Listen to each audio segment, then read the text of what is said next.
আসসালামু আলাইকুম ওয়া রাহমাতুল্লাহ। সুপ্রিয় দর্শক শ্রোতা, আপনারা অনেকেই ওমরা বিষয়ে আপডেট জানতে চেয়েছেন। কখন থেকে ওমরা ভিসা চালু হচ্ছে বিষয়টি জানতে চেয়েছেন। ১৪৪৮ হিজরি হজ মৌসুমকে সামনে রেখে হজ ক্যালেন্ডার প্রকাশ করেছে সৌদি হজ মন্ত্রণালয়। এই অনুযায়ী হজের মাত্র ৫ দিন পরেই ওমরা ভিসা কার্যক্রম আবারও চালু হবে।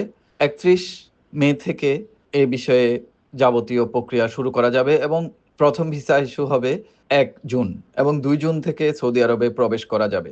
ঘোষিত সময়সূচি অনুযায়ী পুনরায় উমরা ভিসার তারিখসহ বিভিন্ন কিছু নির্ধারণ করা হয়েছে। মন্ত্রণালয়ের পক্ষ থেকে শনিবার ১৬ই মে প্রকাশিত ঘোষণাতে জানা গেছে, ৩১ মে থেকে আবারও উমরা ভিসা শুরু হবে।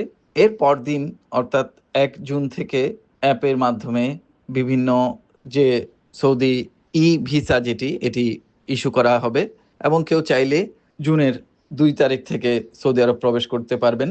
নুসুক অ্যাপের মাধ্যমে পারমিট চালু হবে ১ জুন। ঘোষিত সূচি অনুযায়ী নতুন মৌসুমে ওমরা ভিসার জন্য শেষ ওমরা ভিসা ইস্যুর জন্য শেষ দিন নির্ধারণ করা হয়েছে ১ সেপ্টেম্বর ২০২৭।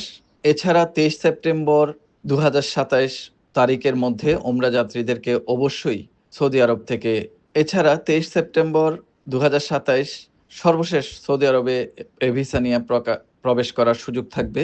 অন্যদিকে সৌদি আরবে অবস্থান করা ওমরা হাজিরা ৭ এপ্রিল ২০২৭ মধ্যে সৌদি আরব ত্যাগ করতে হবে।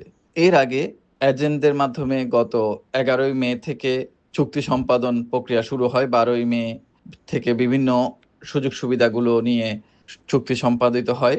চলতি বছর হজকে কেন্দ্র করে ব্যাপক প্রস্তুতিও গ্রহণ করেছে এরই মধ্যে সৌদি সরকার। আজ চাঁদ দেখা সাপেক্ষে ২৭ মে পবিত্র ঈদুল আজহা ও হজের তারিখ নির্ধারিত হতে পারে। মূলত এটি চাঁদ দেখার উপর নির্ভরশীল।